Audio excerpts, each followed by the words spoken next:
পৃথিবীতে একজন মানুষই শুধু জানতেন যে তিনি পৃথিবীতে কতদিন বাঁচবেন, সেটা হচ্ছে সাইয়েদনা আদম আলাইহিস সালাম। ওনাকে বলে দেওয়া হয়েছিল উমরুকা আলফু সানা, তুমি পৃথিবীতে বাঁচবে 1000 বছর। কয় বছর? সাইয়েদনা আদমের সামনে অনেকগুলো রুহু রাখা হলো। সাইয়েদনা আদম বললেন, এরা কারা?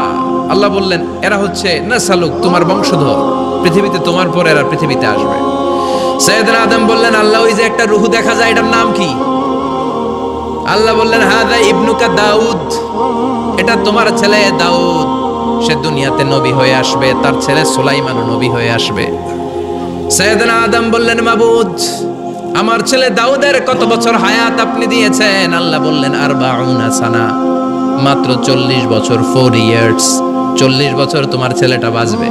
ও আল্লাহ, আমি বাঁচবো কয় বছর? তুমি বাঁচবে 1000 বছর। সুবহানাল্লাহ। সাইয়েদনা আদম বললেন, মাবুদ, এত ফুটফুটে সুন্দর আমার ছেলে দাউদ, মাত্র 40 বছর দিলেন কেন? জিদ মিন উমরিহি, বাড়ায়া দেন। কি করেন? সুপারিশ করতেছে পোলার লাইগা কে? বাবা। আল্লাহ আপনি বাড়ায়া দেন। আল্লাহকে বাড়ানো যাবে না, লেখা হয়ে গেছে। রুফিআতিল আকলাম ওয়া জাফফাতিস সুহুফ, কলম তুলে নেওয়া হয়েছে আর কালি শুকায় গেছে, আর কিছু করা যাবে? সাইয়েদনা আদম বললেন, মাবুদ, আমার 1000 বছর কেন দিলেন? আমার এই সুন্দর ফুটফুটে ছেলেটারে মাত্র শুধুমাত্র 40 বছর কেন দিলেন? ও মাবুদ, আমার 1000 বছরের দরকার নাই, আমার 1000 বছর থেকে 60 বছর আমি আমার ছেলেরে দিয়ে দিলাম। দাউদ আলাইহিস সালাম বাঁচবে 40 বছর, তো বাপ আদম যদি আরো 60 দেয়, 40 আর 60 মিলে কত হয়? 100। ভালো হিসাব বুঝেন, 100। আর আদম আলাইহিস সালাম পেয়েছিলেন 1000 বছর, 60 কমে গেলে রইল কত? 940 বছর পৃথিবীতে থাকার পরে মালাকুল মাউত চলে এসেছে। কারণ এটা on time, the death will come on time, it never late, কখনো দেরি হয় না। আল্লাহ বললেন, লিকুল্লি উম্মাতিন আজালুন ফাইযা জাআ আজালুহুম লা ইস্তাখিরুনা সাআতান ওয়া লা ইস্তাকদিমুন। মৃত্যুর একটা নির্ধারিত সময় আমি বেঁধে দিয়েছি, অন টাইম, অন টাইমেই চলে আসে, 1 সেকেন্ড আগেও আসবে না, 1 সেকেন্ড পরেও আসবে না।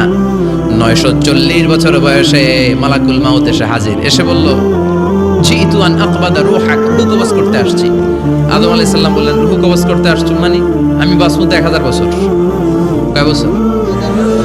মালাকুল মাউত বললেন, না না, ওই যে আগের কথা স্মরণ করেন, আপনি 60 বছর দিয়ে দিয়েছিলেন। কয় না, আমি দেই নাই, আমি আরো বাঁচুম, আরো 60 বছর পাওনা আছি, আমি দেই নাই।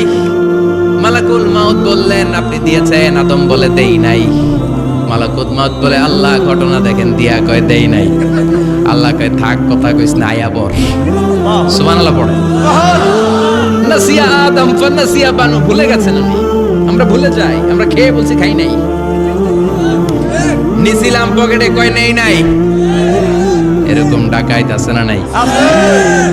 নাসিয়া আদম ফানাসিয়া বানু, বিশ্বনবী বললেন, আদম ভুলেছে তো তার সন্তানরাও ভুলে যায়। জাহাদা আদম ফাজাহাদা যুররিয়াতু, আদম অস্বীকার করেছে, তার সন্তানরাও অস্বীকার করে। সেদিন থেকে আল কিতাব ওয়া শুহুদ, মানে লিখে রাখার সিস্টেম আর সাক্ষীর সিস্টেম চালু হয়েছে। সুবহানাল্লাহ পড়েন। সুবহানাল্লাহ।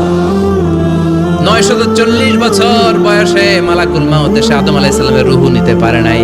উনি 1000 বছর যখন হয়েছে তখন এসে সাইয়েদনা আদম আলাইহিস সালামের রূহ কবজ করেছে।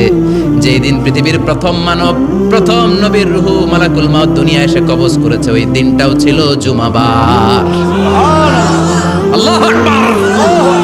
আবার বিশ্বনবী বললেন, লা তাকুমুস সাআ ইল্লা ফি ইয়াউমিল জুমআহ ইযা যুলজিলাতিল আরদু জিলজালাহা ওয়া আখরাজাতিল আরদু আসকালাহা ইযা রুজ্জাতিল আরদু রাজ্জাও ওয়া বুসাতিল জিবালু বাসসা।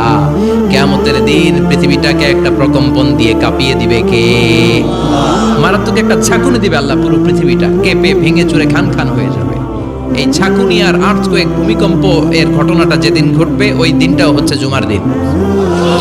চিৎকার করে পড়েন সুবহানাল্লাহ।